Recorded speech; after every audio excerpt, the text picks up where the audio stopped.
Every night, Jack Callahan tucked his children into bed and pretended their mother might walk through the door tomorrow. 3 years of this lie, and he still couldn't bring himself to move her coffee mug from the kitchen counter.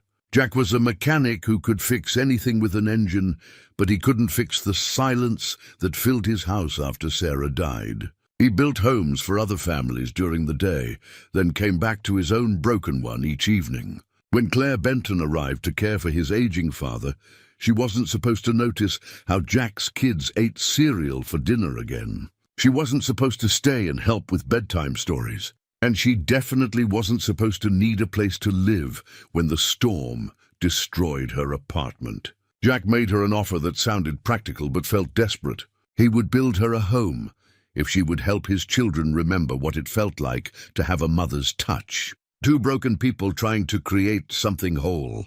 But what happens when building a life together means facing the pain they've both been running from? Before we jump back in, tell us where you're tuning in from, and if this story touches you, make sure you're subscribed because tomorrow I've saved something extra special for you. The toolbox had belonged to his grandfather first, then his father, and now it sat heavy in Jack's calloused hands every morning at 5:30. Worn leather handles smoothed by 3 generations of Callahan men, brass corners green with age, and tools inside that had built half the houses in Millbrook over the past 60 years. Jack ran his thumb over the brass nameplate, F. Callahan, Master Carpenter, before setting it in the back of his pickup, truck another day building. Other people's dreams while his own house fell, apart one dirty dish at a time. Millbrook stretched out before him in the early morning light.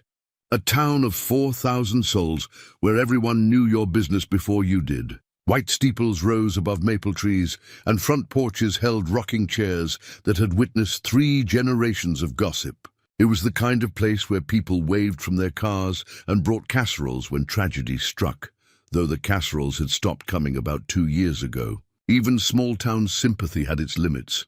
Jack's truck rumbled past Miller's Hardware, where old Pete was already sweeping the sidewalk, past the elementary school, where his kids would stumble through another day without their mother's gentle morning rituals. The Brennan House project loomed ahead, a custom kitchen renovation that would take 3 weeks and pay enough to cover Emma's art supplies and Tommy's growing appetite for another month. He pulled into the driveway and sat for a moment, engine ticking as it cooled. Through the window, he could see Mrs. Brennan arranging fresh flowers in her breakfast nook, humming while her husband read the paper. Their morning dance of contentment looked so easy, so natural. Jack wondered if he and Sarah had looked like that to outsiders before the accident. The memory hit him sideways, as they always did. Sarah laughing over coffee, flour in her dark hair from making pancakes. Tommy, barely 2 then, smearing syrup on everything within reach, while Emma practiced spelling words aloud. The kitchen table covered in homework and art projects and the comfortable chaos of family life. Jack shook his head and grabbed his toolbox. Work was the cure for memory. Work kept his hands busy and his mind focused on measuring twice and cutting once, instead of all the ways he'd failed as a husband and father. Inside the Brennan house, he lost himself in the familiar rhythm of renovation, removing cabinet doors, disconnecting the old sink, carefully preserving what could be saved while gutting what had outlived its purpose. There was something deeply satisfying about taking apart something broken and rebuilding it stronger than before. By noon, his phone buzzed with the school's number. Mrs. Peterson's apologetic voice delivered the familiar news. Tommy had gotten into another fight at recess, and Emma had refused to participate in group reading again. Could he come in for a conference? Jack wiped sawdust from his hands and headed to Millbrook Elementary, where he'd become an unwelcome regular in the principal's office. The fluorescent lights hummed overhead as Mrs. Peterson explained, with the patience of someone who'd had this conversation too many times, that both children were struggling with behavioral issues that seemed to stem from their home situation. They need stability, Mr. Callahan, she said gently. Consistent meal times, help with homework, someone who's emotionally available. I know you're doing your best, but I'm not enough. Jack's voice came out rougher than intended. I know that, Mrs. Peterson. Believe me, I know. Tommy sat in the chair beside him, 5 years old, with Sarah's green eyes and his own stubborn chin, swinging his legs and staring at his untied shoes. Emma had been sent back to class, but Jack had seen the tears she'd wiped away when she thought no one was looking. The drive home was silent, except for Tommy's occasional sniffles. At 8 and 5 years old, his children were bearing the weight of loss that most adults couldn't handle. And Jack, for all his skill with hammers and saws, couldn't seem to build them the security they desperately needed. Home was a 2-story colonial that Sarah had loved for its original hardwood floors and deep front porch. Now it felt too big and too quiet, filled with echoes of laughter that had died 3 years ago. Jack stood in the kitchen doorway, looking at the sink full of dishes he'd meant to wash last night, the unopened mail scattered across the counter, and Sarah's coffee mug sitting exactly where she'd left it on that final Tuesday morning.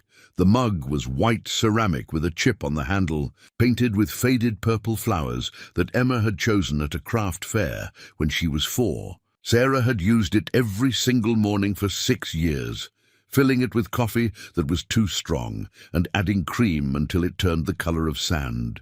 Jack had bought her nicer mugs over the years, elegant ones from the boutique in town, insulated ones that kept coffee hot for hours, but she'd always reached for the chipped one with Emma's flowers. He couldn't bring himself to move it. Some days he caught himself setting out a second mug beside his own before remembering. Other days he avoided the kitchen entirely, feeding the kids cereal in the living room while cartoons played on the television. The front door opened with the familiar squeal of hinges that Jack kept meaning to oil. His father's voice boomed from the entryway, gravelly with age and stubbornness. "Jackie, you here? This nurse lady wants to poke at me with her needles." Frank Callahan was 72 years old and built like the oak trees he'd spent 40 years cutting down before his back gave out. He'd moved in after Sarah's accident, claiming he wanted to help with the kids, but really coming because he couldn't bear to watch his son fall apart. The hip surgery 6 weeks ago had slowed him down, but it hadn't softened his opinions about medical professionals or anyone else who tried to tell him what to do. "In the kitchen, Dad," Jack called, quickly stacking dirty plates and shoving them into the sink. She appeared in the doorway like something from a different world, soft where his life had grown hard, gentle where his voice had turned rough. Claire Benton was maybe 35, with auburn hair pulled back in a practical ponytail and eyes the color of storm clouds. She wore scrubs decorated with tiny cartoon animals and carried a medical bag that had seen better days. "Mr. Callahan." Her voice held the careful professionalism of someone who dealt with difficult patients regularly.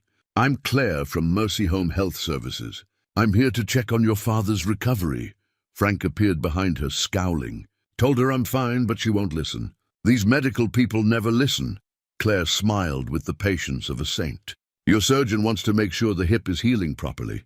Mr. Callahan, it'll just take a few minutes." Jack found himself studying her face, noting the tired lines around her eyes and the way she held herself like someone who'd learned to be strong, out of necessity rather than choice. There was something familiar about that posture. He saw it in his own mirror every morning. "You can use the living room," Jack offered. "Kids won't be home from school for another hour." As Claire helped Frank settle into his chair and began her examination, Jack retreated to the kitchen to finally tackle those dishes. Through the doorway, he could hear her gentle questions about pain levels and mobility. Frank's gruff responses gradually softening under her genuine concern. "Your incision looks good," Claire was saying. "But I can see you're not doing the physical therapy exercises Dr. Martinez prescribed." "Don't need exercises. Been walking just fine for 72 years. Hip replacement changes things, Mr. Callahan. Without proper therapy, you could lose mobility permanently." There was a long silence, then Frank's resigned sigh. "Fine, show me the exercises." "But I'm not wearing any of those ridiculous workout clothes." Jack smiled despite himself. Sarah had been the only person who could manage his father's stubbornness with that same combination of firmness and respect. Watching Claire work, he felt an unexpected stab of gratitude for her patience. The school bus wheezed to a stop outside, and Jack dried his hands on a dish towel. Emma came through the front door first, her backpack dragging behind her like a reluctant pet. At 8 years old, she had Sarah's delicate features, but Jack's serious brown eyes. Her dark hair was escaping from the braids Jack had attempted that morning, and there was a grass stain on her white school shirt. Tommy bounded in behind her, all energy and motion despite his earlier troubles. His blonde hair stuck up in 3 different directions, and his superhero backpack was already unzipped, spilling crayons and crumpled papers across the floor. "Daddy!" Tommy launched himself at Jack's legs with the full force of 5-year-old enthusiasm. "Mrs. Garcia says I can bring a picture of Mommy for show and tell tomorrow. Can I use the one from our fridge?" The question hit Jack in the chest like a physical blow. The photo Tommy meant was their last family picture, taken at Christmas 2 months before the accident. Sarah laughing with Tommy on her lap, Emma leaning against Jack's shoulder, all of them wearing matching red sweaters that Sarah had insisted on ordering online. "We'll see, buddy," Jack managed. Emma had stopped in the living room doorway, staring at Claire with the intense curiosity of a child who'd learned to be wary of new people. Claire looked up from adjusting Frank's leg position and smiled. "You must be Emma. Your grandfather has told me a lot about you. Did he tell you about my art?" Emma's voice was barely above a whisper, but there was hope in it that made Jack's throat tight. "He mentioned you're quite the artist. What do you like to draw?" "Houses," Emma said, stepping closer. "I draw houses for people who need them." Claire's smile warmed. "That sounds like a very kind thing to do." Tommy, who had never met a stranger, immediately inserted himself into the conversation. "I'm Tommy and I'm 5, and I can tie my shoes, but I forgot to do it today. Are you going to help Grandpa Frank walk better?" "That's the plan," Claire said, her attention fully focused on him in a way that made Tommy beam. "What do you think? Should we make him do exercises every day?" "Yes," Tommy declared. "And he should eat vegetables too, because that makes you strong," Frank snorted. Out of the mouths of babes, Jack watched this interaction with a growing sense of unease. It had been so long since an adult had spoken to his children with genuine interest and warmth. So long since someone had made Emma smile or encouraged Tommy's endless questions without seeming exhausted by them. Claire finished her examination and began packing her equipment. "I'll need to come back twice a week for the next month," she told Frank. "Tuesday and Friday afternoons work best with my schedule, if that's acceptable. Long as you don't expect me to enjoy it," Frank muttered. But there was no real complaint in his voice. As Claire prepared to leave, Emma tugged on her scrub top. "Miss Claire, would you like to see my pictures? I drew one of a house with a big garden where people could grow flowers." Jack started to intervene. The woman had work to do, but Claire was already kneeling to Emma's level. "I would love to see your drawings. Maybe next time I come to visit your grandfather?" Emma nodded eagerly, and Jack felt that familiar stab of guilt. When was the last time he'd looked at Emma's art with real attention instead of tired distraction? After Claire left, the house seemed to settle back into its usual quiet chaos. Jack attempted dinner, grilled cheese sandwiches that were burned on one, side and raw in the middle, while Emma practiced spelling words at the kitchen table, and Tommy built elaborate towers with blocks that he could knock down with dramatic sound effects. At bedtime, Jack went through the familiar routine of helping Tommy brush his teeth, reminding Emma to put her books away, and reading one story that somehow stretched into 3 because Tommy kept asking questions, and Emma kept finding just one more illustration to examine. As he tucked Tommy into bed, his youngest son looked up at him with Sarah's green eyes and asked the question that broke Jack's heart every single night. "Daddy, is Mommy coming home tomorrow?" Jack smoothed Tommy's blonde hair, choosing his words carefully. They'd had conversations about death and heaven and how Mommy was watching over them, but 5-year-old minds struggled with permanence. "Nobody. Mommy can't come home anymore, but she loves you very much, and she's always going to be in your heart." Tommy nodded solemnly, then brightened. "I liked Miss Claire. She smells like the soap Mommy used to use." In Emma's room, Jack found his daughter sitting up in bed, a sketchbook balanced on her knees. She was drawing with intense concentration, her tongue poking out the corner of her mouth in an expression that was pure Sarah. "What are you working on, sweetheart?" Emma held up her drawing, a house with careful windows and a front door painted bright blue. In the yard, stick figures played, a tall man, 2 children, and a woman with long hair. "It's our house," Emma said quietly. "But with someone to help take care of us." Jack felt his chest tighten. "Emma, I know Mommy can't come back," she interrupted, her voice matter-of-fact in the way children could be when discussing devastating truths. "But Miss Claire was nice to us. And Grandpa Frank likes her. And she didn't look at us like we were broken." The observation was too astute for an 8-year-old, and it cut Jack to the bone. Is that how his children saw themselves, broken? Is that how others saw them? He sat on the edge of Emma's bed and pulled her close. She smelled like strawberry shampoo and childhood, warm and precious in his arms. "We're not broken, sweetheart.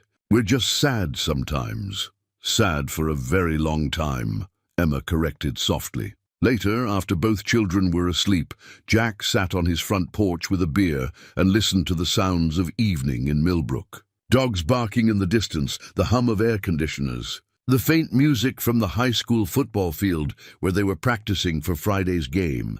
Frank joined him, moving carefully but independently down the porch steps to settle in Sarah's old rocking chair. "That nurse seems competent," Frank said, which was high praise coming from him. "Yeah, she does." Kids took to her. "Yeah." They sat in comfortable silence for a while. 2 men who'd learned to communicate more through what they didn't say than what they did. "Jackie," Frank said eventually, "you can't keep living like this." Jack took a long pull of his beer. "Like what?" "Like you're waiting for something that's never going to happen. Like you're afraid to move forward because it means leaving Sarah behind." The words hung in the humid evening air between them. Jack stared at the house across the street, where the Morgans were visible through their kitchen window, cleaning up after dinner together, their movements synchronized by years of shared routine. "I don't know how to do this without her." "Dad?" Frank reached over and patted his son's shoulder with a weathered hand. "You don't have to do it without her, son. Sarah's part of who you are now, part of who those kids are. But being stuck isn't honoring her memory. It's just making everyone miserable." That night, Jack lay in his empty bed, staring at the ceiling and thinking about Claire Benton's gentle patience with his father, her genuine interest in Emma's art, the way Tommy had lit up under her attention. He thought about his children's desperate need for stability and care that he couldn't seem to provide, no matter how hard he tried, and he thought about Sarah's coffee mug, sitting on the kitchen counter like a shrine to the past, keeping him tethered to grief instead of allowing him to build something new. Outside, the wind was picking up, rattling the windows and promising rain. Jack closed his eyes and tried to imagine a different kind of tomorrow, one where his children woke to the sound of someone humming in the kitchen, where homework got finished without battles, where bedtime stories came with gentle voices and patient answers to endless questions. It felt like hoping for a miracle. But maybe, Jack thought as sleep finally claimed him, miracles sometimes came disguised as practical solutions to impossible problems. "The thing is, I don't really need a cottage for Dad. What I need is help with Emma and Tommy, someone who knows how to take care of people, who doesn't look at them like they're problems to be solved." He set down his coffee cup and met her eyes directly. "You need a place to live. I need someone who can help my kids remember what it feels like to have someone care about them the right way. I could build you a home, a real home, not just a place to sleep. And in return, I'd help take care of your children," Claire finished softly. "Not as a job," Jack said quickly. "Not as a nanny or housekeeper, as someone who actually gives a damn about whether Tommy learns to tie his shoes and whether Emma feels proud of her artwork." Claire stared at him, trying to process what he was offering. It wasn't just shelter, it was belonging. It was being part of something instead of always being on the outside looking in. "That's a big commitment," she said carefully. "For both of us." "Yeah, it is." Jack's voice was steady, but she could see the vulnerability in his eyes. "I'm not asking you to replace their mother. I'm asking you to help me give them the kind of stability they need to heal." From the living room came Tommy's laughter and Emma's patient voice explaining some game to her grandfather. The sounds of a family functioning, healing, learning to be whole again. Claire thought about the photograph in her medical bag, her ruined apartment window with its torn curtains. She thought about all the temporary places she'd lived, all the time she'd had to start over with nothing but determination and whatever she could carry. This felt different. This felt like someone was offering her roots instead of just shelter. "I'd want my own space," she said. "My own kitchen, my own front door." Absolutely. And we'd need to set boundaries. Clear expectations about what this arrangement means and doesn't mean. Jack nodded. "We're both adults who've been hurt. We both know this isn't about romance or fairy tales. It's about building something practical that works for everyone." Claire looked around the kitchen, at Sarah's coffee mug still sitting on the counter, at the children's artwork taped to the refrigerator, at the family calendar covered in Jack's careful handwriting marking school events and doctor appointments. She thought about Emma's shy smile and Tommy's boundless energy. She thought about Frank's gruff acceptance and the way he'd called her competent, the highest praise she'd ever heard him give anyone. And she thought about Jack himself, this man who built homes for other people but couldn't seem to fix his own broken heart. "Okay," she said quietly, "let's try." The handshake they shared across the kitchen table felt like the first solid ground Claire had stood on in years. Claire's first morning in the Callahan house began at 5:15 with the sound of Jack's alarm echoing through the thin walls. She lay in the guest room bed, listening to his careful movements, shower running, coffee brewing, the soft murmur of him checking on the children before leaving for work. By the time she emerged from her room, dressed in scrubs and ready for her first home visit of the day, Jack had already gone. But he'd left evidence of his consideration. A fresh pot of coffee, a bowl of fruit on the counter, and a note in his careful handwriting saying the kids usually woke around 6:30 and that Emma preferred her hair braided for school. Frank was already awake, sitting in his recliner with the morning news and a cup of coffee that looked strong enough to dissolve metal. "Sleep okay?" he asked without looking away from the weather forecast. "Better than expected," Claire admitted. The guest room bed was comfortable, and the house had a settled quiet that spoke of years of family life. Jackie left early for the Morrison job. "Big deck replacement that's got to be done before their daughter's wedding next weekend." Claire nodded, checking her schedule. She had 4 patient visits today, scattered across 3 counties. But her first appointment wasn't until 9, which meant she'd be here when the children woke. At 6:37, she heard Emma's voice from upstairs, patient and resigned. "Tommy, you have to get dressed. We can't be late again. I don't want to wear the red shirt." Tommy's voice carried clearly through the old house. "It makes me look like a fire truck." Claire climbed the stairs, following the voices to Tommy's room, where she found Emma trying to negotiate with her 5-year-old brother, who was sitting on his bed in superhero underwear, arms crossed in determined rebellion. "Good morning," Claire said from the doorway. Both children looked up, and she saw surprise cross their faces, as if they'd forgotten she was staying with them. "Miss Claire!" Tommy brightened immediately. "Emma's trying to make me wear the ugly red shirt." "It's not ugly," Emma said, but without much conviction. "Daddy laid it out last night." Claire studied the shirt in question, a faded red polo that had clearly seen better days, with a small stain near the collar and one button hanging by a thread. "You know what?" she said, walking to Tommy's dresser. "I think you need something special for today. What's your favorite color?" "Blue," Tommy announced, "like Superman's cape." Claire found a navy blue t-shirt with a small dinosaur on the front, clean, properly fitted, and much more appropriate for a 5-year-old's personality. "Perfect. And Emma, would you like help with your hair? I used to be pretty good at braids." Emma's face lit up with cautious hope. "Daddy tries, but they always come out crooked." 20 minutes later, both children were dressed, fed, and ready for school. Emma's hair was braided into 2 neat plaits tied with ribbons Claire had found in the bathroom drawer, and Tommy wore his dinosaur shirt with obvious pride. "You look beautiful, sweetheart." Claire told Emma as she handed her lunch bag. "So do you, Tommy," she added, adjusting his backpack straps. "Very handsome." The simple compliments seemed to surprise both children, as if they weren't used to having their appearance noticed and praised. At the bus stop, Claire watched other parents with their children, mothers smoothing hair and adjusting jackets, fathers checking backpacks and offering last-minute reminders. The routine intimacy of it made her chest tight with longing. When she returned to the house, Frank was attempting his physical therapy exercises with obvious frustration. "Need help?" Claire offered. "Can't get my leg to do what that doctor wants," Frank grumbled. "Feels like I'm trying to bend a rusty hinge." Claire knelt beside his chair and gently guided his movement, her professional training taking over. "The hip joint is still healing.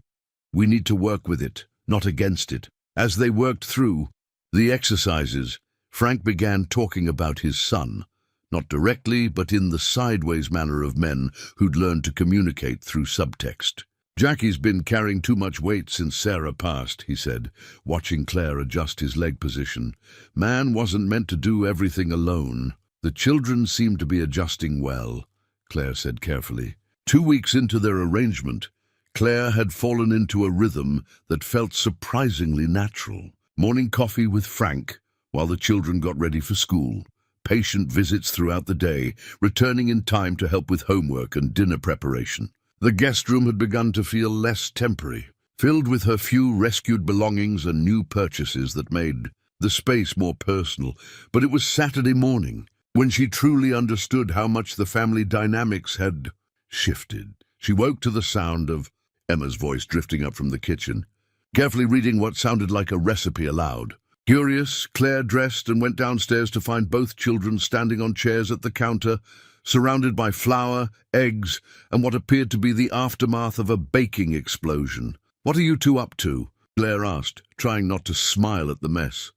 "We're making pancakes for everyone," Emma announced proudly, her face dusted with flour. "Tommy wanted to surprise you and Daddy and Grandpa Frank." Tommy nodded enthusiastically, his hands covered in sticky batter. "I'm helping!" "I cracked the eggs all by myself."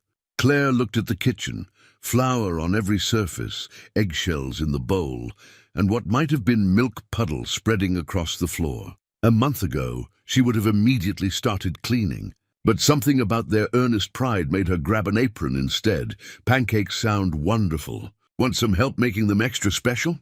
For the next hour, they worked together to salvage the batter and create actual edible pancakes. Claire showed Emma how to test the griddle temperature and taught Tommy the proper way to flip without creating a mess. They made Mickey Mouse shapes with the batter, and both children giggled when Claire attempted a heart shape that looked more like a lopsided flower. Jack appeared in the doorway just as they were plating the final batch, his hair still messy from sleep and surprise clear on his face at the scene before him. "Did you make breakfast?" he asked, looking from the children to Claire.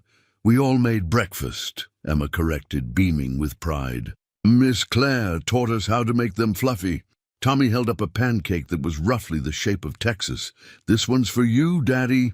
As they gathered around the table, Frank grumbling good-naturedly about being woken by the smell of food, Claire felt something shift in her chest. This wasn't her family, not really. But sitting here in the morning light, watching Tommy syrup his pancakes into soup while Emma carefully cut hers into perfect bites, it felt like belonging.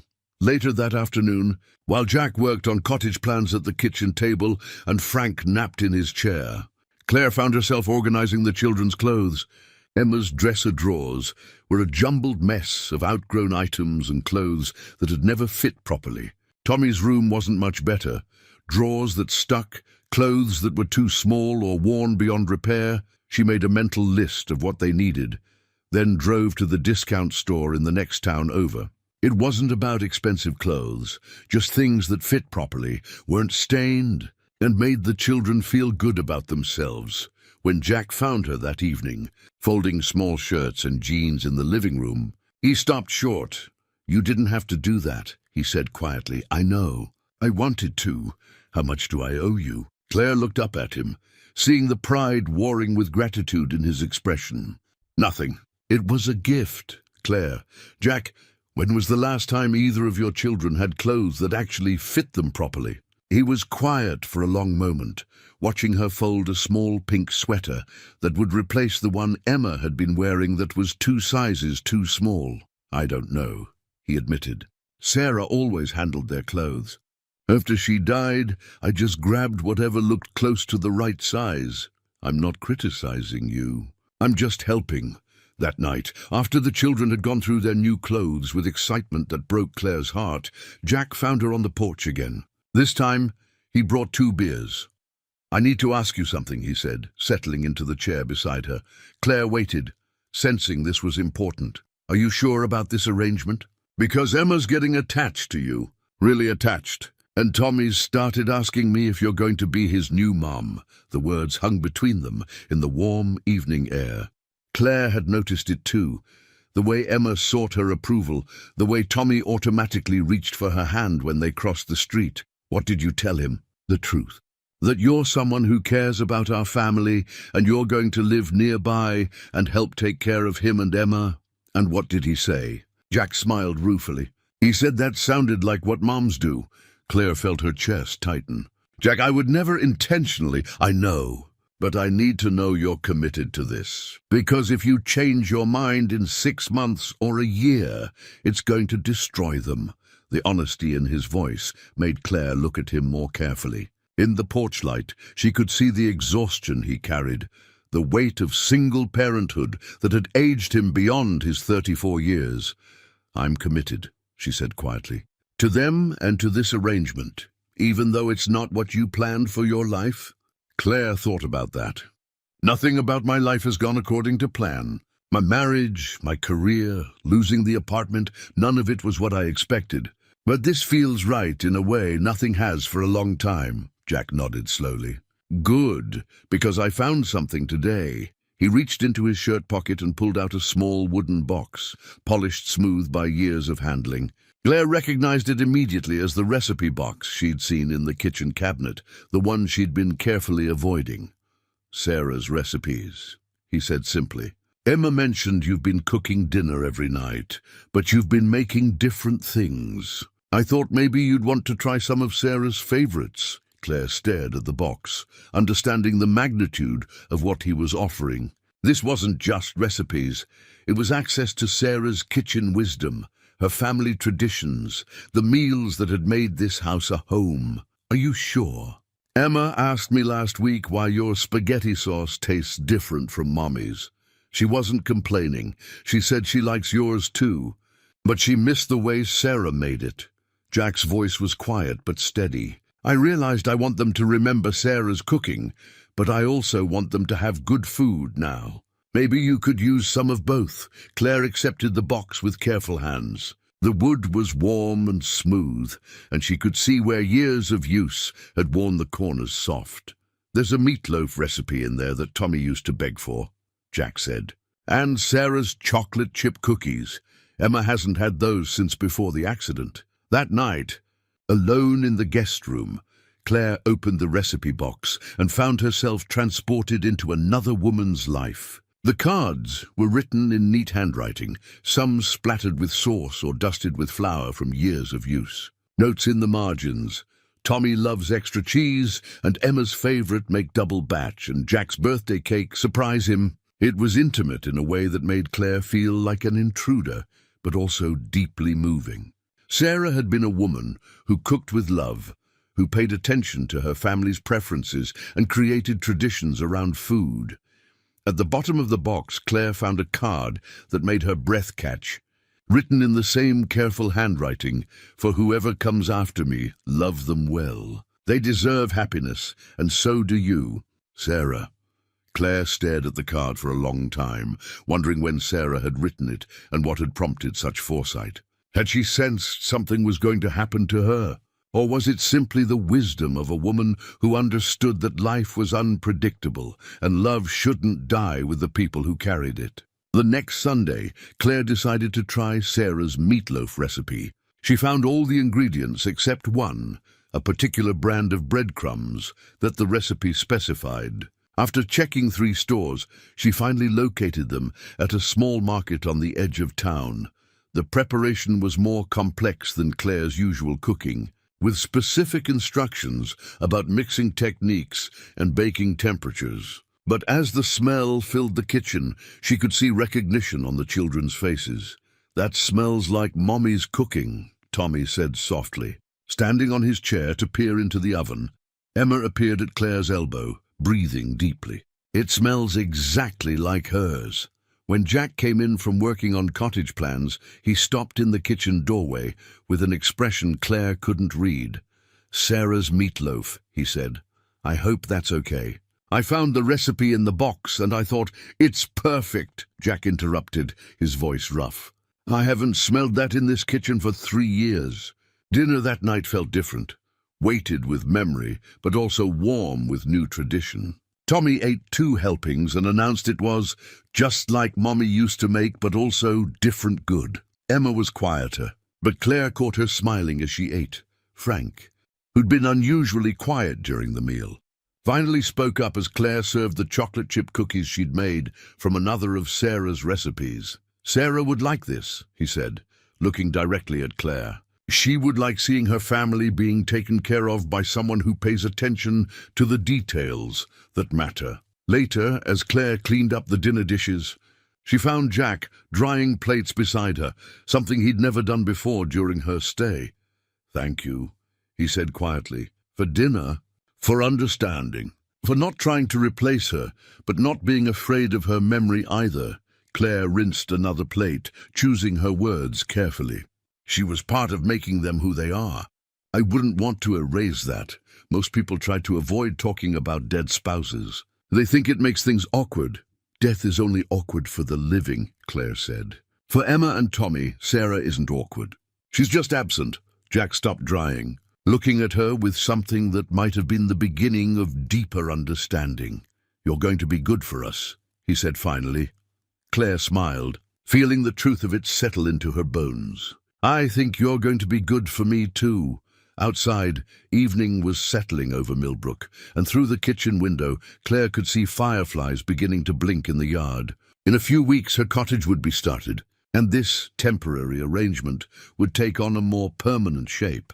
But looking around the kitchen, at Sarah's recipe cards now sharing space with her own shopping lists, at the children's artwork on the refrigerator, at Jack's tools neatly arranged on the counter where he'd been working on cottage plans, Claire realized she was already home.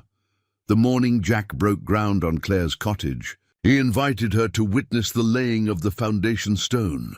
It was a Tuesday in early June, with the kind of clear sky that promised a scorching afternoon, but started cool and promising.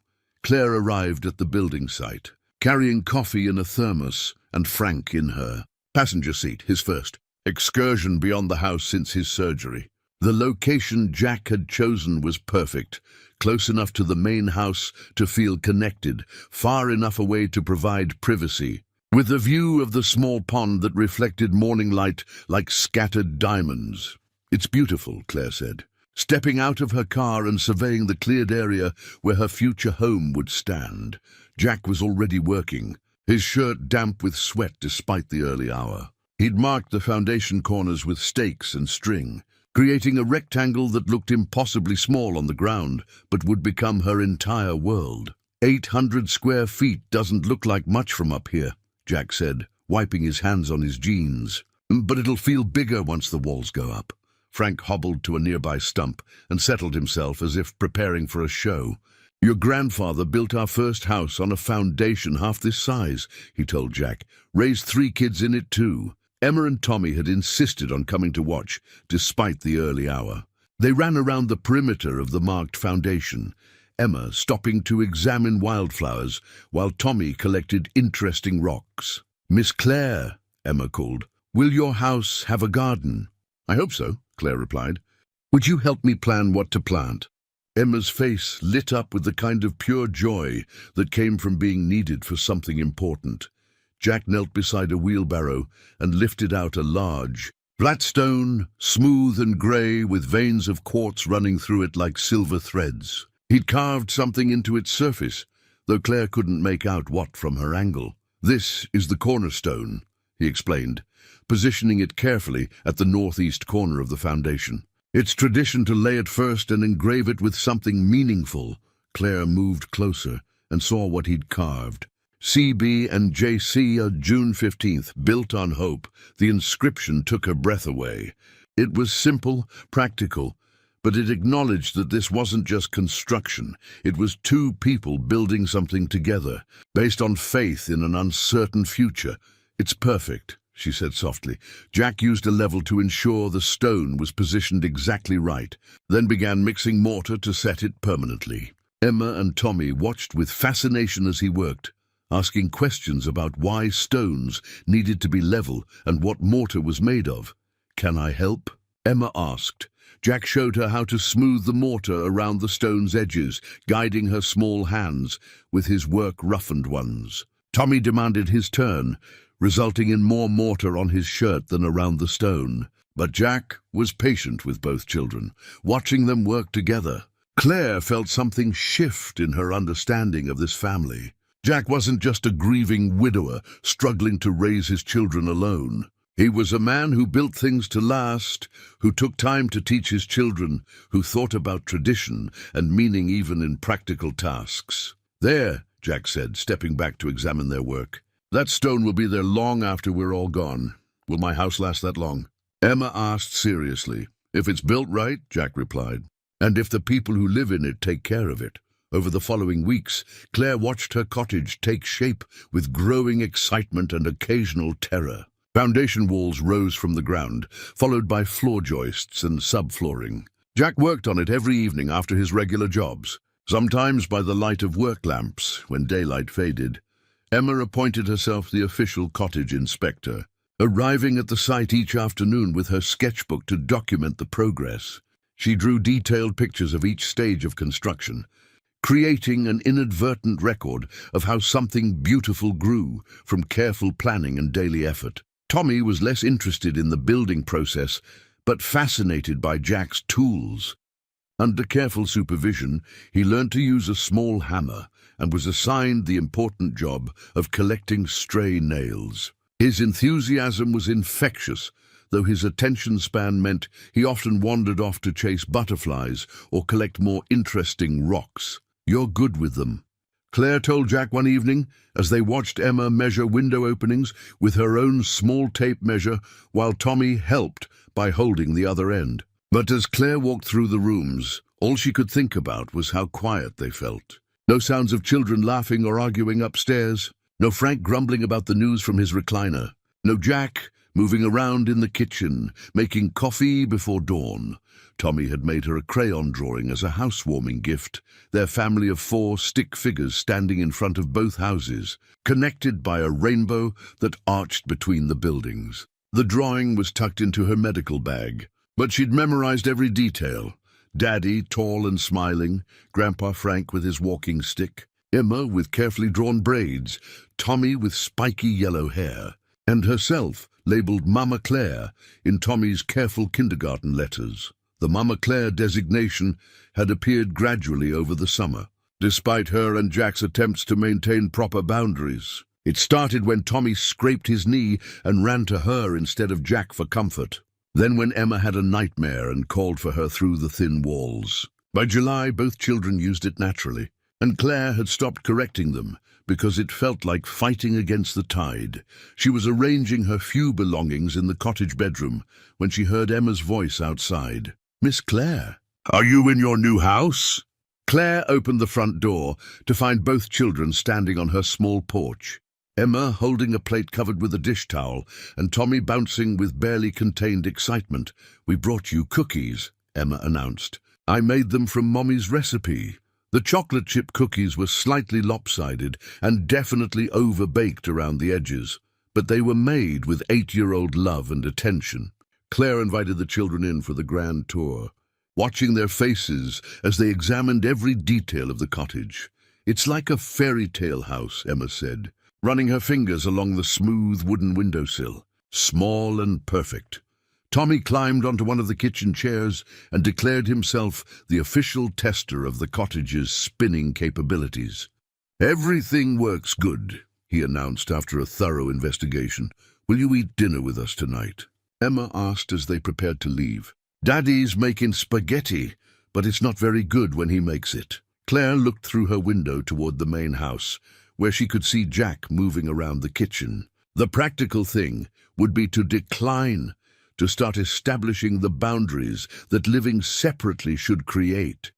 "Please, Mama Claire," Tommy added, using the name that always melted her resolve. "I'll be over in a few minutes," she heard herself saying. Dinner at the main house felt both familiar and strange. Claire sat in her usual spot at the kitchen table, helping Tommy cut his spaghetti and listening to Emma describe her day at summer camp. But there was an undercurrent of change, an awareness that this domesticity was no longer assumed. After the children went to bed, Claire lingered on the front porch with Jack and Frank, reluctant to return to the cottage's solitude. "How does it feel?" Jack asked. "Having your own place again?" "Quiet," Claire admitted. "Really quiet," Frank snorted from his chair. "Damn sight too quiet around here too. House feels empty with you gone." Jack shot his father a look, but didn't contradict him. The next morning, Claire woke in her cottage bedroom to complete silence. No sounds of Jack's morning routine, no children's voices drifting through the walls. She lay in bed longer than necessary, staring at the ceiling and trying to convince herself that this independence was what she'd wanted. She drove to her first patient visit of the day, thinking about boundaries and appropriate distance.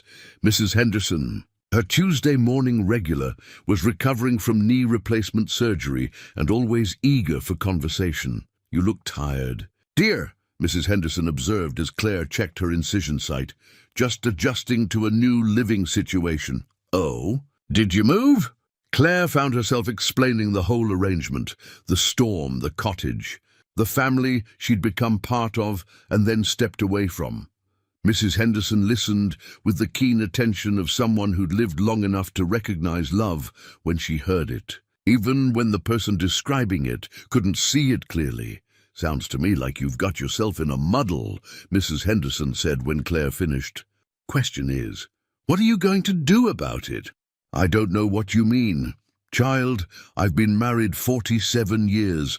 I know what it sounds like when someone's talking about their family. And I know what it sounds like when someone's trying to convince themselves they don't want what they obviously want." That afternoon, Claire returned to the main house to find chaos. Tommy was crying in the kitchen while Jack attempted to clean what appeared to be chocolate syrup out of his hair. Emma was nowhere to be seen. "What happened?" Claire asked, immediately moving to help with Tommy's sticky situation. "Emma had a meltdown about her art project," Jack explained, looking frazzled. "Tommy tried to help by adding chocolate syrup to her paint water. Emma screamed at him. He started crying, and she ran upstairs and slammed her door. Claire gently worked the syrup out of Tommy's hair while he sobbed about not meaning to ruin Emma's picture. "You were trying to help," she said soothingly. "Sometimes help doesn't work out the way we planned. But your heart was in the right place." Once Tommy was clean and calmed down, Claire went upstairs to find Emma. The little girl was lying face down on her bed, her shoulders shaking with quiet sobs. "Emma, sweetheart, what's wrong?" "Everything," Emma said without lifting her head. "The art project is stupid and Tommy ruined it. And you don't live with us anymore and nothing is the same." Claire sat on the edge of Emma's bed, her heart breaking at the pain in the child's voice. "Tell me about the art project. It's for summer camp. We're supposed to draw our family and write about what makes us special." Emma finally sat up, her face blotchy from crying. "But I don't know what to draw, because I don't know what our family looks like anymore." Claire looked at Emma's art supplies scattered across her desk, papers covered with false starts, crayons broken from frustrated pressure. "What do you mean?" "Before, when you lived with us, I knew what our family was. It was me and Tommy and Daddy and Grandpa Frank and you. But now you have your own house, and I don't know if you're still part of our family or if you're just someone who helps us sometimes." The honest confusion in Emma's voice made Claire realize how unclear their new arrangement must be from a child's perspective. "Emma, moving to the cottage doesn't mean I stopped caring about you and Tommy, but it's different. You don't make breakfast with us anymore. You don't read bedtime stories. You don't live here? No, I don't live here. But I'm still part of your life. But not part of our family. The statement hung between them, and Claire realized Emma had identified the central problem with surgical precision. They'd created a family dynamic, then tried to step back from it without defining what remained. That evening, after helping Emma restart her art project with a new approach, Claire found Jack working in his garage. He was building something with intense focus, the kind of project that served as therapy more than necessity.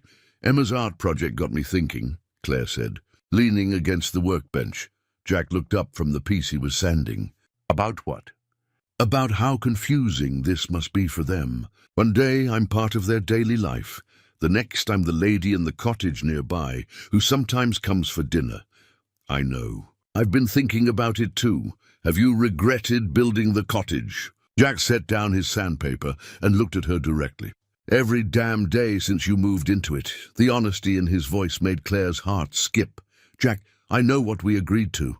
I know this was supposed to give us both space to figure things out without pressure. But all it's done is make me realize how much I don't want space from you. We barely know each other outside of this crisis situation. I know you hum while you fold laundry. I know you save the last bite of dessert for whoever looks like they want it most. I know you check the locks on all the doors before you go to bed, and you always leave a light on in the hallway in case one of the kids needs something. Those are just habits. Those are the things that make you who you are. And I know I want to keep discovering things like that for the next 50 years. Claire felt tears prick her eyes. This isn't what either of us planned. No, it isn't. I plan to stay stuck in grief forever, and you plan to keep your heart safe by not getting too attached. Jack stepped closer, his voice gentle but determined. But life doesn't care what we planned. I'm scared, Claire admitted. I've been hurt before. I've lost everything I thought was permanent. So have I, but I'm more scared of losing you because I was too afraid to ask you to stay. I don't mean in the cottage. I mean here, with us, as part of our family for real. Claire looked around the garage, at the evidence of Jack's craftsmanship and care. He built things to last, put thought and attention into every detail. That's what he was offering her. Not a temporary arrangement or a convenient solution, but something built to endure. What would that look like? She asked softly. Like what we had before, but without the pretense that it's temporary. Like Emma drawing our family in her art project without having to wonder if you belong in the picture. Through the garage window, Claire could see the cottage she'd lived in for exactly 1 week. It was beautiful, perfectly crafted, and completely wrong for what she actually wanted. I love that cottage, she said finally. I know. I put everything I had into building it for you, but I love this family more. Jack's smile was worth every risk she'd ever been afraid to take. The cottage completion party was Frank's idea. Though Claire suspected he'd been plotting with the children, she arrived home from her Thursday patient visits to find the backyard decorated with string lights and picnic tables borrowed from the church. Half the town seemed to be milling around, admiring Jack's craftsmanship and sampling covered dishes that had appeared as if by magic. Surprise! Tommy launched himself at Claire's legs with his usual enthusiasm. We're celebrating your house. Emma appeared at her side, beaming with pride. Daddy said we could invite everyone to see how beautiful your cottage is. Claire looked around at the gathering, neighbors she'd met through her nursing work. Families from Emma and Tommy's school, even Pete Miller from the hardware store. It felt like the kind of community celebration that small towns did best, welcoming and warm, and completely overwhelming. Jack appeared at her elbow, looking slightly sheepish. Dad thought you deserved a proper housewarming. I tried to talk him out of it, but you know better than to argue with Frank Callahan when he's made up his mind, Claire finished, smiling despite her surprise. The evening was everything a small-town gathering should be. Children ran through the yard playing tag, while adults admired the cottage and praised Jack's work. Claire found herself giving impromptu tours, pointing out Emma's color choices and Tommy's mailbox contribution. The pride in their voices when they explained their roles in the building process made her chest tight with affection. As the sun began to set, Claire stood on her cottage porch, accepting congratulations and feeling genuinely touched by the community's warmth.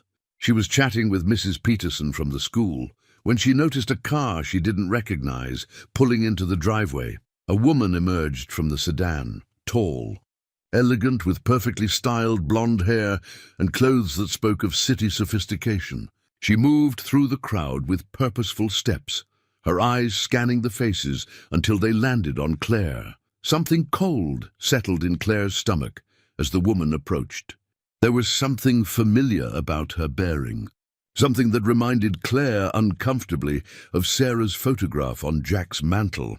"Excuse me," the woman said, her voice cultured and carefully controlled. "I'm looking for Jack Callahan. He's around here somewhere," Claire replied carefully. "I'm Claire Benton. Can I help you with something?" The woman's smile was sharp as glass. "Margaret Whitman. I'm Sarah's sister." The words hit Claire like a physical blow. Sarah's sister. The children's aunt, whom Jack had mentioned occasionally, but who'd never visited in the months Claire had been living here. "It's nice to meet you," Claire managed, though everything about Margaret Whitman's presence felt like a threat she couldn't yet identify. "I'm sure it is." Margaret's eyes swept over the cottage, the party, the scene of domestic contentment. "I have to say, I'm surprised by what I found here." Before Claire could ask what she meant, Jack appeared at her side.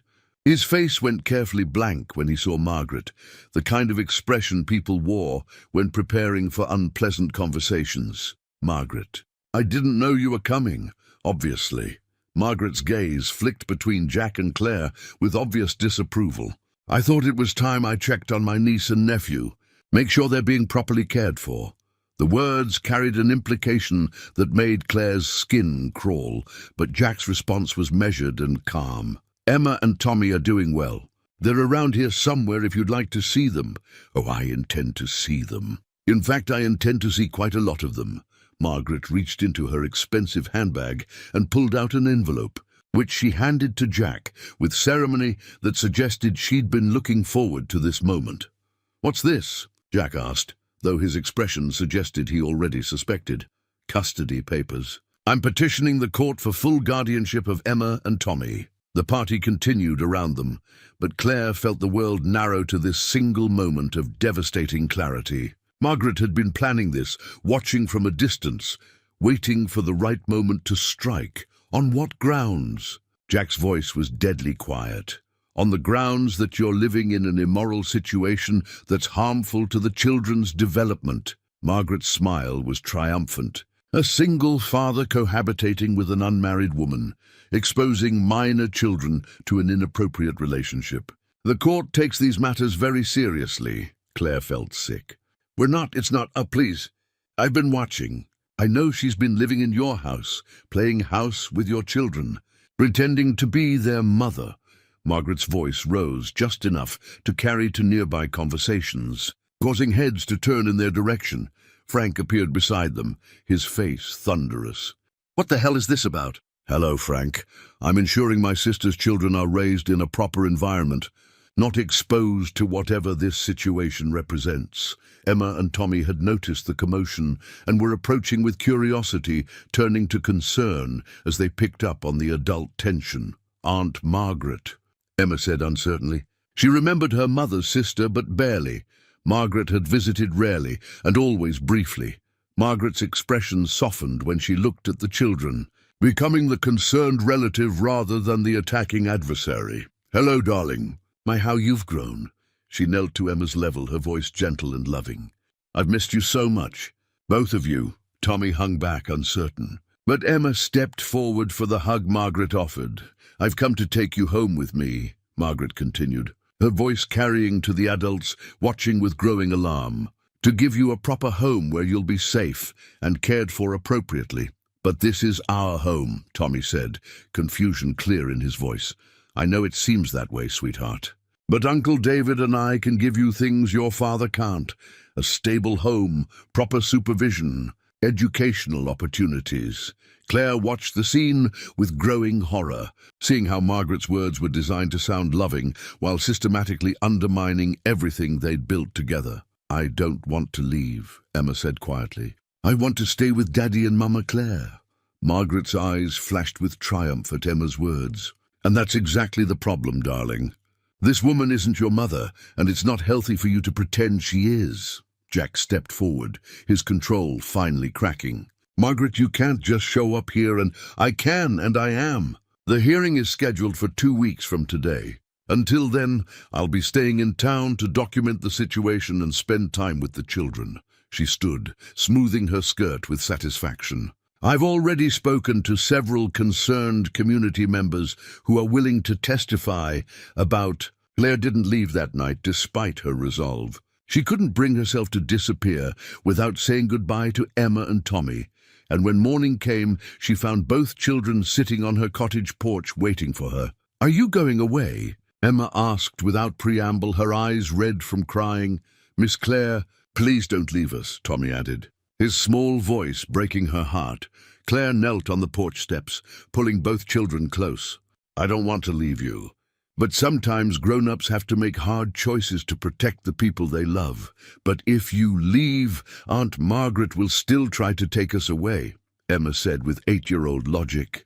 "And then we won't have you or Daddy." The simple truth of it made Claire pause. Emma was right. Running away now might not solve anything and could leave Jack fighting the custody battle alone. Jack appeared at the cottage door, looking like he hadn't slept. "I've been thinking about what you said. About leaving. And Emma's right. Margaret isn't going to drop this just because you're gone. She'll find another angle, another reason why I'm unfit. This was never really about you. It's about her wanting my children." Claire studied his face, seeing determination where there had been desperation the night before. "I talked to my lawyer this morning," Jack continued. "Bob Henderson's handled my family's legal matters for 20 years. He says Margaret's case isn't as strong as she thinks, but we need to be smart about how we handle the next 2 weeks. What does that mean? It means we document everything, every interaction with the children, every attempt she makes to undermine our family, every moment that shows Emma and Tommy are happy and healthy here." Frank appeared behind Jack, moving more easily now that his hip had healed. "It also means we fight like hell instead of running away." Over the following days, Margaret made her presence felt throughout Millbrook. She took rooms at the inn and made a point of being visible around town, shopping at the grocery store, attending church, chatting with locals about her concerns for her poor niece and nephew. Her strategy became clear quickly. Present herself as the grieving sister who'd finally stepped up to rescue children from an inappropriate situation. She was subtle about it, never directly criticizing Jack, but asking leading questions that planted seeds of doubt. "Has anyone noticed whether the children seem confused about family roles?" she asked Mrs. Peterson at the school. "I'm just concerned about the psychological impact of the current living arrangement." She volunteered to help with the church bake sale, mentioning casually that she was looking forward to giving Emma and Tommy the stability of a traditional 2-parent home. Most devastatingly, she spent time with Emma and Tommy, taking them for ice cream and shopping trips that the children couldn't help but enjoy. She was careful never to criticize Jack or Claire directly in front of them, but she painted pictures of the life she could provide: private schools, music lessons, vacations to Disney World. "Wouldn't you like to have a mommy and daddy again?" she asked Emma during one of their outings, a conversation Emma innocently reported to Claire later. "But I do have a mommy," Emma had replied. "Mama Claire takes care of us. But wouldn't you like a real mommy? Someone who's married to your daddy?" The questions were designed to create doubt without being overtly manipulative, and Claire could see their effect on both children. Emma became quieter, more withdrawn. Tommy started asking why Claire didn't live in the big house anymore, if she was really their mama. Jack's lawyer, Bob Henderson, was a man in his 60s who'd practiced family law in small towns, long enough to see every variation of custody dispute. He met with Jack and Claire in his office above the hardware store, reviewing Margaret's petition with careful attention. Her case isn't as strong as she's pretending, Bob said, settling his reading glasses on his nose. But it's not without merit either. The cohabitation issue is problematic, especially in a conservative jurisdiction like this one. We're not cohabitating, Claire protested. I live in the cottage, which you moved into after living in Jack's house for how long? 3 months. Bob made notes on his legal pad. And the children call you what? Mama Claire, Jack said quietly. But that started naturally. We never encouraged it, I understand. But from the court's perspective, it looks like you've created a family structure without the legal foundation to support it. Margaret can argue that it's confusing for the children and potentially harmful. Claire felt sick. Every natural development in their relationship was being twisted into evidence against them. What are our options? Jack asked. Bob was quiet for a long moment, considering. Honestly, your strongest defense would be to eliminate the grounds for her complaint. You mean Claire should leave? I mean you should get married. The words fell into the office like stones into still water, creating ripples of shock and possibility. Married? Claire's voice came out as barely a whisper. It's the most effective way to legitimize your relationship and eliminate Margaret's primary argument. A stable, married couple raising children together is much harder to challenge in court. Jack looked at Claire, his expression unreadable. Bob, could you give us a moment? After the lawyer stepped out, Jack and Claire sat in silence, both processing what had been suggested. He's talking about a marriage of convenience, Claire said finally. A legal arrangement to protect the children. Is that what it would be? Convenient? Claire looked at Jack.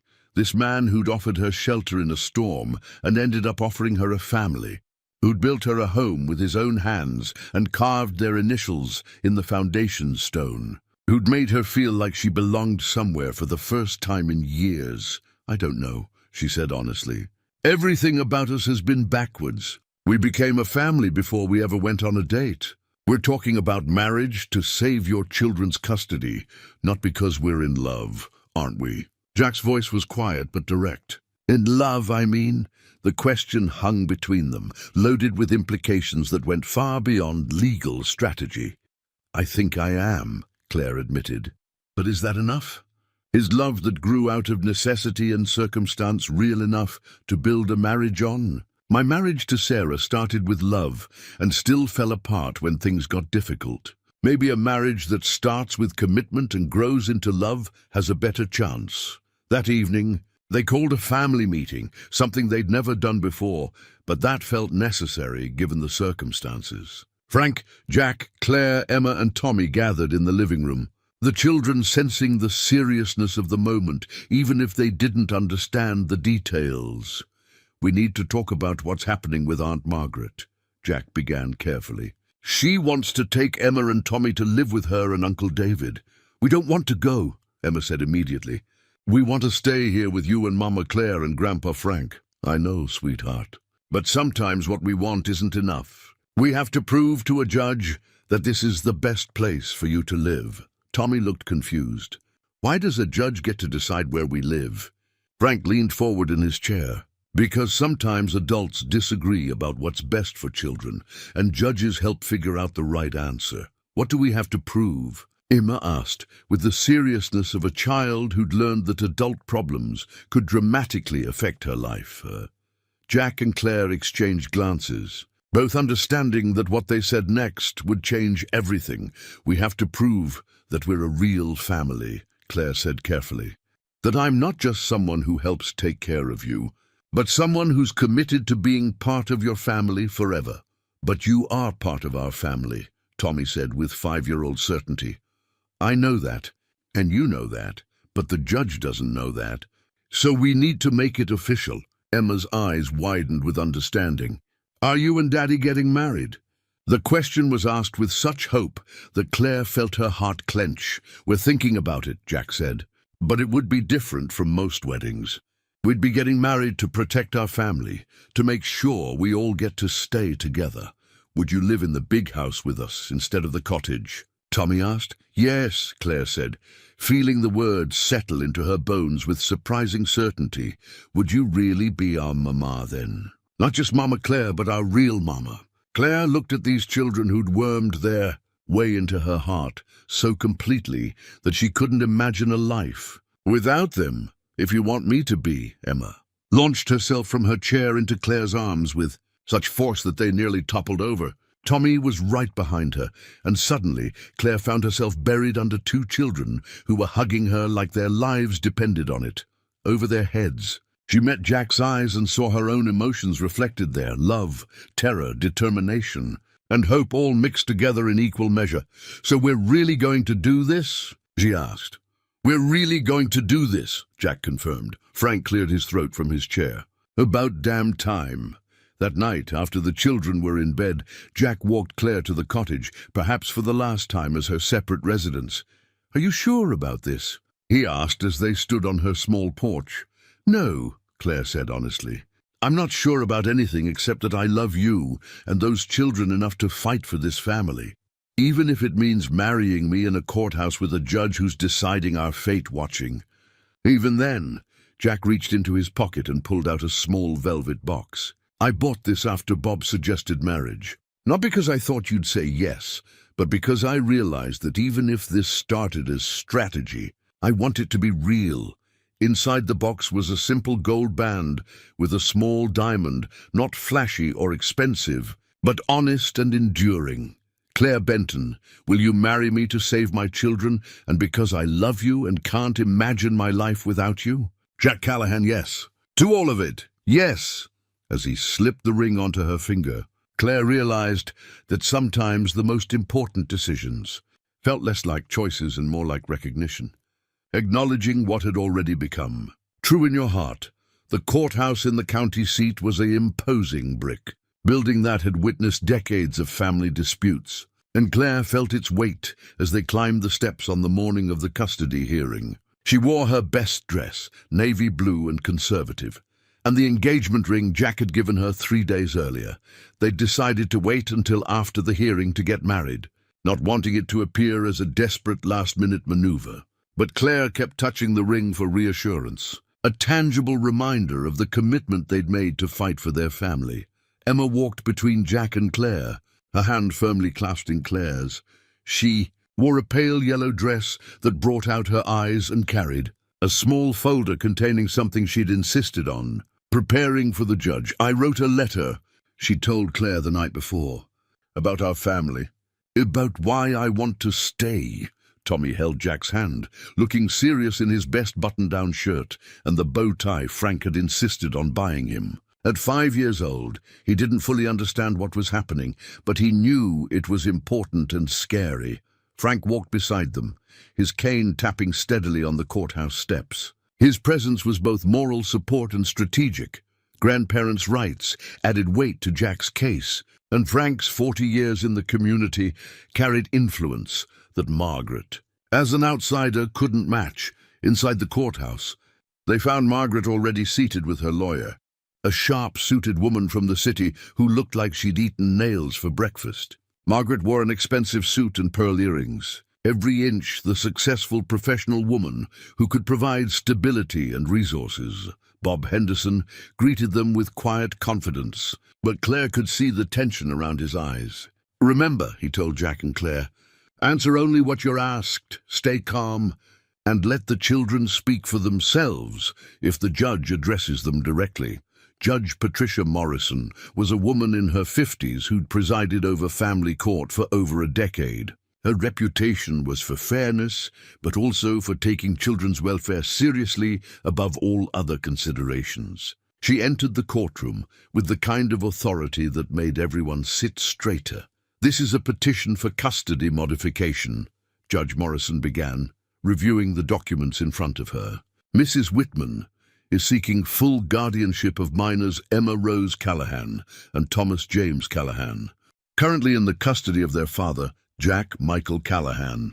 Margaret's lawyer, Ms. Patricia Vance, presented their case first.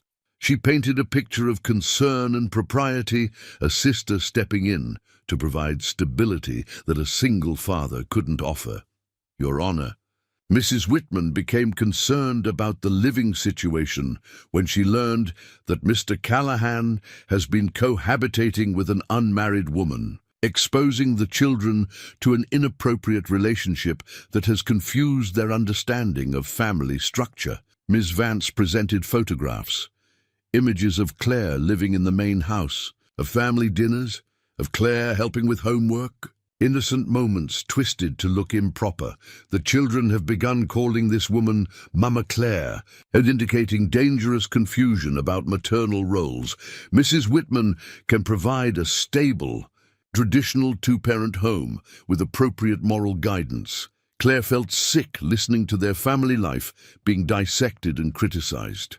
Everything that had felt natural and loving was being presented as evidence of poor judgment and harmful exposure. When it was Bob Henderson's turn, he stood with the quiet dignity of a man who'd practiced law in small communities long enough to understand what really mattered. Your Honor, Mr. Callahan has been a devoted single father for 3 years, following his wife's tragic death. The children are thriving academically, socially, and emotionally. Ms. Benton is a licensed nurse who has provided stability and care during a difficult time. Bob presented school records showing improved grades and behavior, letters from teachers praising the children's adjustment, and testimony from community members about Jack's character and parenting.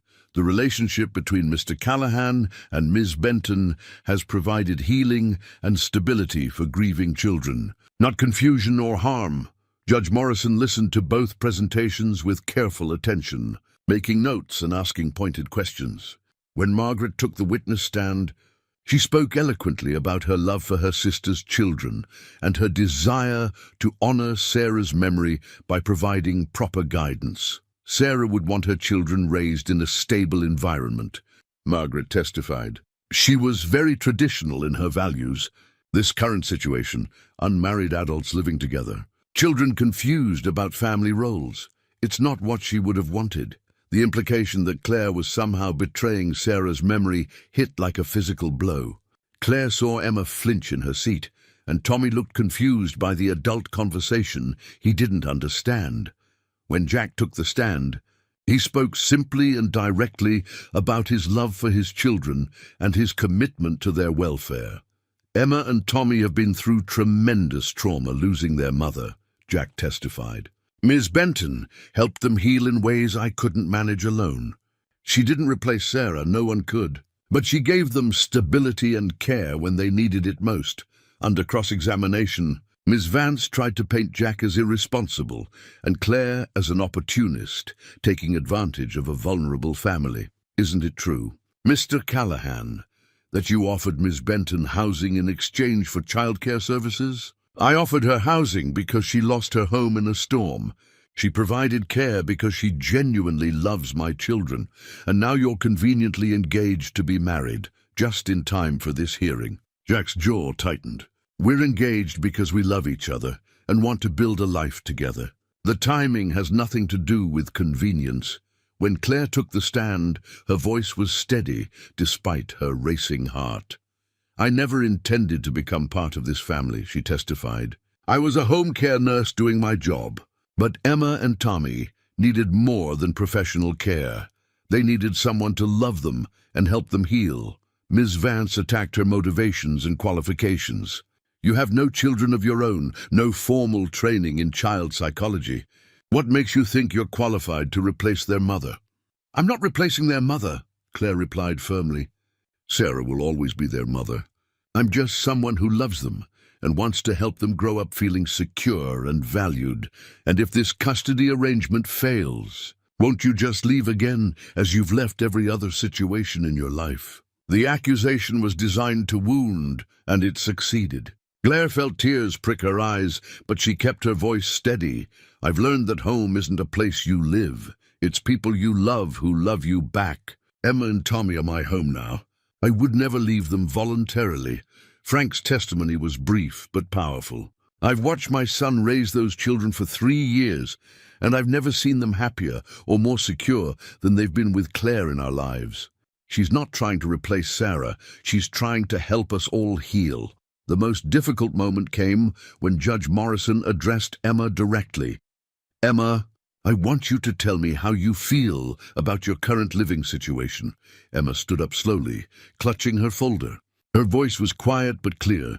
"Your Honor, I wrote you a letter about my family." She walked forward and handed the judge her carefully prepared document. Judge Morrison opened the folder and read silently while the courtroom waited. Claire could see Emma's drawing paper clipped to typed pages. The child had been thorough in her presentation. "Would you like to read part of your letter aloud, Emma?" Emma nodded and took her letter back, her hands shaking slightly as she read, "My name is Emma Callahan, and I am 8 years old. My mommy died when I was 5, and it was the saddest thing that ever happened. My daddy tried very hard to take care of me and Tommy, but we were all very sad all the time. Then Mama Claire came to help Grandpa Frank, but she helped all of us instead. She makes sure we eat good food and helps with homework and reads us stories. She doesn't try to be exactly like my mommy was, but she loves us the same way mommies love children. Aunt Margaret says our family is confusing, but it's not confusing to me. Daddy is my daddy, Grandpa Frank is my grandpa, Tommy is my brother, and Mama Claire takes care of all of us. That's what families do. They take care of each other. I don't want to go live with Aunt Margaret because this is my home. I want to stay with my family." By the time Emma finished reading, there wasn't a dry eye in the courtroom, including Judge Morrison's. Tommy had started crying quietly, and Claire had to fight to keep her composure. Judge Morrison addressed Tommy gently. "Tommy, do you understand what's happening today?" Tommy nodded seriously. "The judge lady has to decide if we get to stay with Daddy and Mama Claire, or if we have to go away with Aunt Margaret." "And what do you want?" "I want to stay home," Tommy said simply. "I want Mama Claire to keep making me pancakes and reading me stories and tucking me in at night." Judge Morrison looked at Margaret, whose face had crumpled during the children's testimony. "Mrs. Whitman, would you like to respond to what the children have said?" Margaret stood slowly, her composure finally cracking. "I just wanted what was best for them. Sarah was my sister, and I loved her so much. When she died, I thought I should step in, should honor her memory by raising her children properly." Her voice broke. "But listening to them today, I realize they're not confused about their family at all. They know exactly who loves them and takes care of them." Judge Morrison called for a brief recess after Margaret's emotional breakdown, and the courtroom buzzed with quiet conversations as people processed what they'd witnessed. Claire found herself in the hallway outside, trying to calm her racing heart while Jack paced nearby. "Did you see Margaret's face when Emma read that letter?" Frank asked quietly. "She looked like someone had just shown her what she was really doing." Emma and Tommy sat on a bench with Bob Henderson, who was explaining in child-friendly terms what would happen next. Emma kept glancing toward the courtroom doors, where Margaret had disappeared with her lawyer, her 8-year-old mind trying to process the adult emotions she'd witnessed. "Is Aunt Margaret going to stop trying to take us away?" Emma asked. "I don't know, sweetheart," Bob replied honestly. "But the judge heard everything you said, and she knows how much you love your family." When court reconvened, Judge Morrison had regained her professional composure, but Claire could see the impact of the morning's testimony in her expression. "Before I render my decision," Judge Morrison said, "I want to address some matters that have become clear during these proceedings." The courtroom fell silent. "Mrs. Whitman, I understand your concern for your niece and nephew, and I don't question your love for them. However, the children have made their wishes abundantly clear, and their current living situation appears to be providing the stability and care they need." Margaret sat with her hands folded, tears still evident on her cheeks. "Mr. Callahan, while your relationship with Miss Benton may have developed unconventionally, the evidence shows that both children have thrived under her care. Their grades have improved, their emotional well-being has stabilized, and they clearly view her as a maternal figure." Judge Morrison paused, looking directly at Emma and Tommy. "However, I'm concerned about the lack of legal clarity in this arrangement. While I see no evidence of harm to the children, I do see potential for future instability if the relationships between the adults remain undefined." Claire felt her stomach drop. Was the judge going to require her to leave after all? Therefore, I am denying Mrs. Whitman's petition for custody modification. Mr. Callahan will retain full custody of his children. The relief in the courtroom was palpable. Emma let out a small cheer, and Tommy clapped his hands.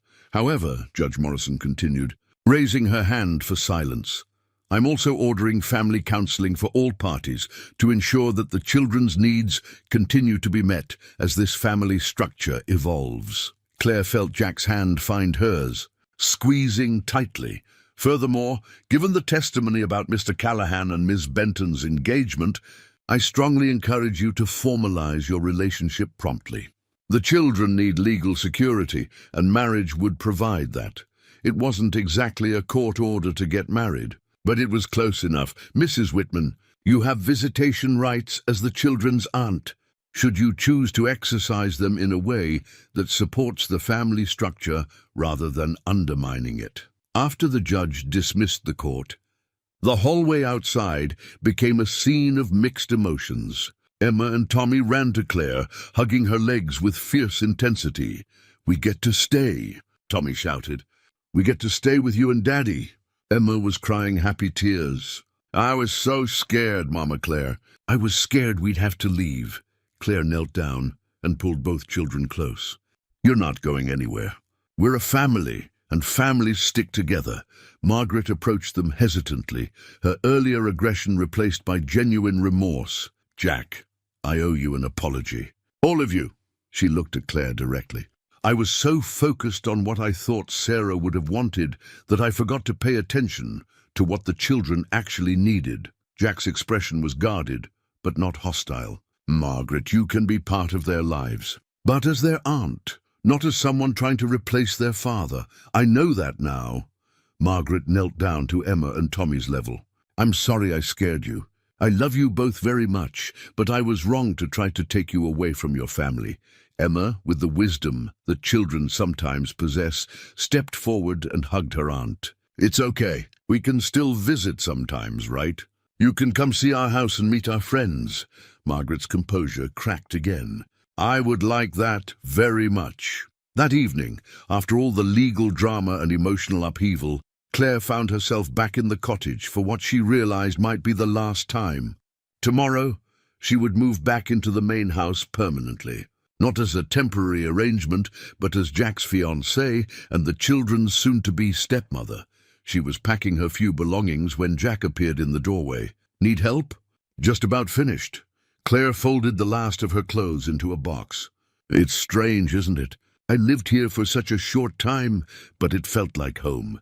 It was your home. I built it for you."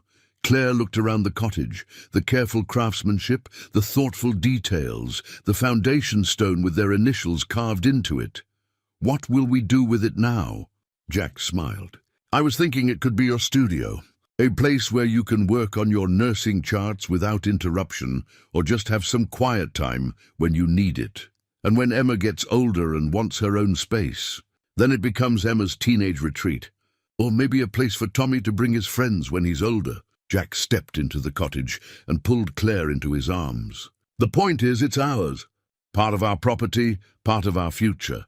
Claire looked up at this man who'd built her a home before she'd even realized she wanted one, who'd offered her a family when she thought she was destined to always be alone. "Jack, are you sure about this? About marrying me?" Today proved how quickly everything can change, how complicated family can get. "Today proved how much I love you and those kids," Jack replied firmly. "When I thought we might lose them, all I could think about was how empty our lives would be without them. And when I thought you might leave to protect them, I realized that losing you would be almost as devastating." "Almost?" Claire teased. "Well, you're slightly less likely to put maple syrup on everything and ask for piggyback rides." Claire laughed, feeling the tension of the day finally beginning to ease. "So when do we do this? When do we make it official?" Jack reached into his pocket and pulled out a small piece of paper. "I got the marriage license this afternoon while you were packing. We can get married as soon as we want." "How soon is as soon as we want?" "Tomorrow, if you're ready." "The kids are ready? They've been planning the ceremony since we told them we were engaged?" Emma has very specific ideas about flowers, and Tommy wants to be the ring bearer. Claire thought about everything that had brought them to this moment, the storm that destroyed her apartment, the practical arrangement that became love, the custody battle that forced them to acknowledge what they'd built together. Tomorrow sounds perfect, Jack kissed her then, gentle and sure, tasting like promise and new beginnings. There's one more thing, he said when they broke apart. I found something today in Sarah's things. I think you should have it. He handed her a small box that Claire recognized as Sarah's jewelry box. Inside was a simple gold chain with a small locket. She wrote a note with it, Jack said, pulling out a piece of paper in Sarah's handwriting. It says, "For the woman who comes after me, thank you for loving my children. They deserve all the happiness in the world, and so do you."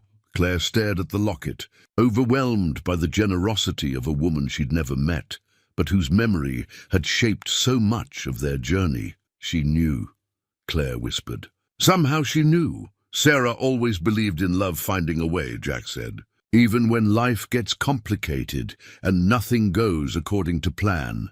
Claire fastened the locket around her neck, feeling the weight of Sarah's blessing and the lightness of new possibilities. So we're really doing this. Marriage, family, forever. We're really doing this, Jack confirmed, as they walked back to the main house together. Claire looked up at the windows glowing with warm light. Knowing that Emma and Tommy were probably inside planning their wedding ceremony, with Frank's amused supervision. Tomorrow, she would officially become part of this family that had chosen her as much as she'd chosen them. But tonight, she was already home. 6 months later, Claire stood in the kitchen of what was now officially her home, watching snow fall outside the windows while she prepared dinner. Sarah's coffee mug still sat on the counter, but now it held fresh flowers that Emma had picked from the greenhouse Jack had built as a wedding gift. 2 mugs sat beside it, matching cups that Jack and Claire used for their morning coffee, a daily ritual that had evolved naturally into one of their favorite parts of each day. The cottage had indeed become Claire's studio, a place where she worked on patient charts and Emma practiced her art. Tommy had claimed one corner for his rock collection, which had grown to impressive proportions and required frequent cataloguing. "Mama Claire, can you help me with my math homework?" Emma called from the kitchen table, where she was surrounded by textbooks and papers. "Of course, sweetheart." Claire wiped her hands on her apron, one of Sarah's that she'd started wearing because it felt like carrying on a tradition rather than replacing one. Emma was working on fractions again, but with much more confidence than she'd had a year ago. Claire watched her daughter, the word still gave her a small thrill every time she thought it, work through the problems with determination and pride. "I got it," Emma announced, holding up her completed worksheet. "Look, I did all of them." "Beautiful work," Claire said, dropping a kiss on Emma's head. "Your mom would be so proud." Emma had learned to talk about both her mothers naturally. Sarah, who had given birth to her and loved her first, and Claire, who loved her now and helped her with homework and braided her hair each morning. The front door opened with its familiar squeal.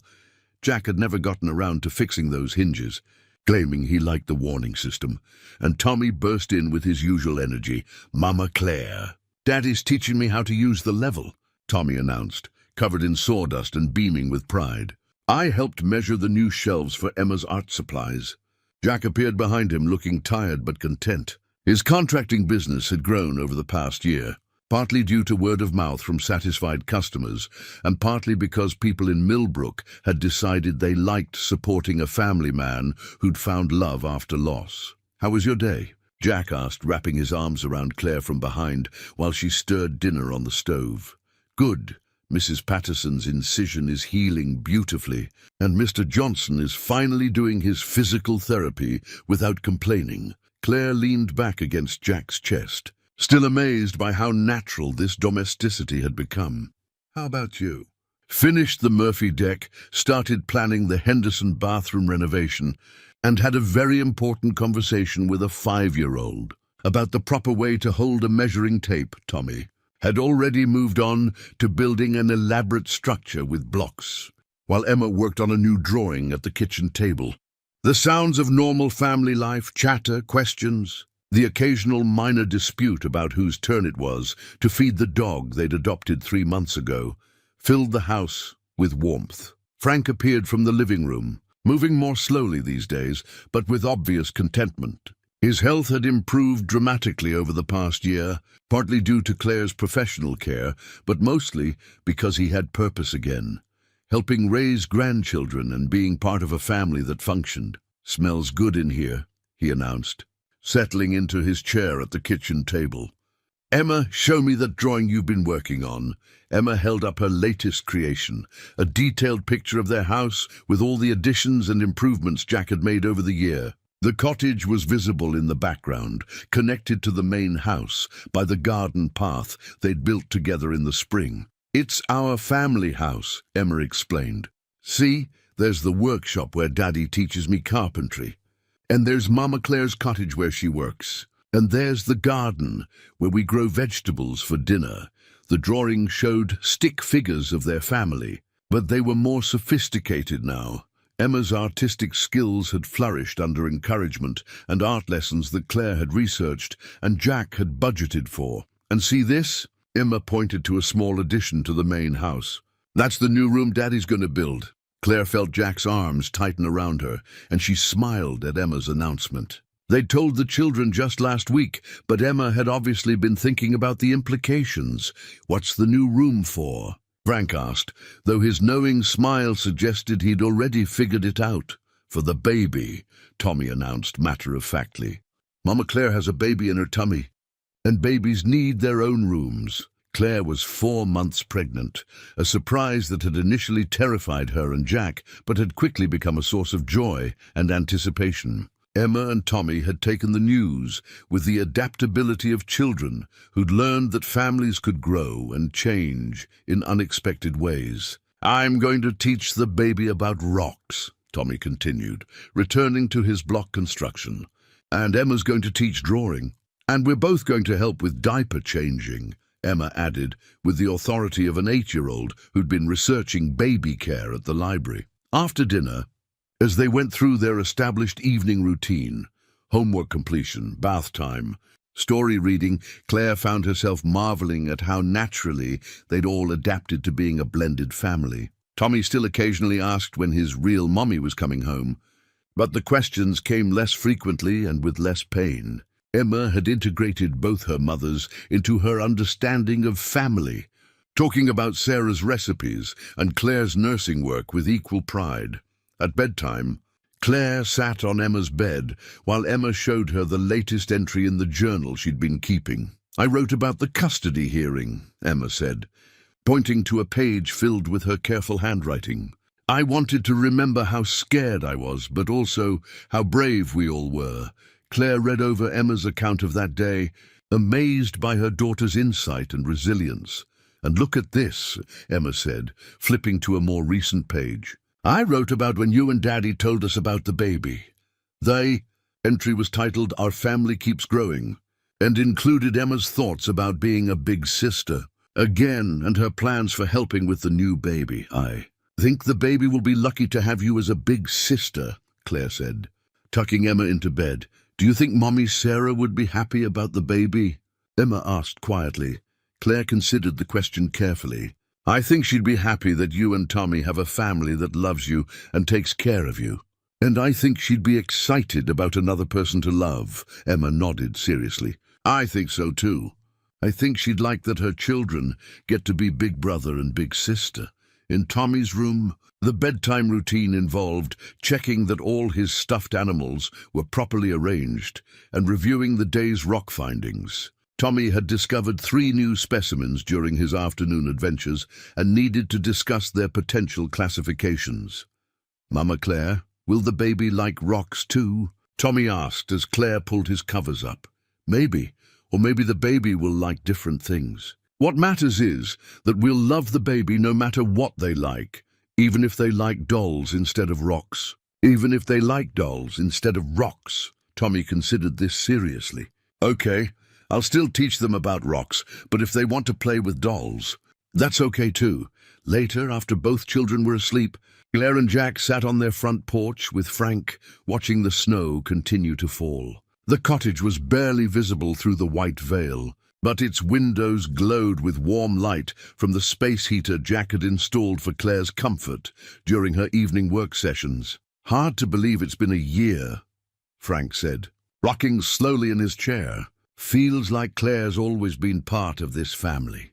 Some people fit so naturally into your life that you can't imagine it without them," Jack said, reaching for Claire's hand. Claire thought about everything that had brought them to this moment: the storm, the practical arrangement, the custody battle, the marriage that had started as strategy and become the foundation of their life together. "I keep thinking about what might have happened if that storm hadn't destroyed my apartment," she said. "If I'd never needed a place to stay, you would have kept being the children's nurse," Jack said. "And I would have kept building other people's houses while mine fell apart. And Emma and Tommy would have kept taking care of each other instead of learning what it felt like to have adults take care of them." Frank added, "But it did happen," Claire said softly. "All of it. The storm, the arrangement, falling in love, fighting for our family. It all led to this." She placed her hand on her growing belly, feeling the small movements that reminded her daily of the new life they'd created together. "I used to think home was a place," she continued, "something you could lose in a storm or a divorce. But home is this: people who choose to love each other through all the complicated, messy, beautiful parts of life." Jack squeezed her hand. "I couldn't have built this with blueprints or tools. It took all of us building it together." Tommy appeared at the screen door in his pajamas, rubbing sleepy eyes. "I can't sleep. The snow is too bright." Claire rose to take him back to bed, but Tommy climbed into Jack's lap instead, settling against his father's chest with the trust of a child who'd never doubted his place in the world. "Tell me the story about how Mama Claire came to live with us," Tommy requested. A bedtime story that had become one of his favorites. "Well," Jack began, his voice taking on the storytelling tone that both children loved, "there was a big storm, and the wind and rain were so strong that they blew apart Mama Claire's old house." Claire listened to her husband tell their story, how a practical arrangement had become love, how strangers had become family, how loss had eventually led to healing and new beginnings. As Jack's voice wove their history into the kind of story that would be told and retold in their family for generations, Claire looked out at the snow-covered yard where Emma and Tommy played every day, at the cottage that represented new possibilities, at the house that had become their haven. In the distance, church bells chimed midnight, marking the end of one day and the beginning of another. Claire thought about the children sleeping upstairs, about the baby growing inside her, about the man beside her who'd built her a home before either of them realized they were building a life together. Some love stories began with lightning strikes and fairy tale moments. Theirs had begun with coffee mugs and homework help, with small kindnesses that accumulated into something unshakable. And as Tommy drifted back to sleep in his father's arms, and Frank's gentle snoring indicated he'd found peace in his chair, Claire understood that the best homes weren't just built with careful planning and quality materials. They were built with patience, compromise, forgiveness, and the daily choice to love each other through whatever storms might come.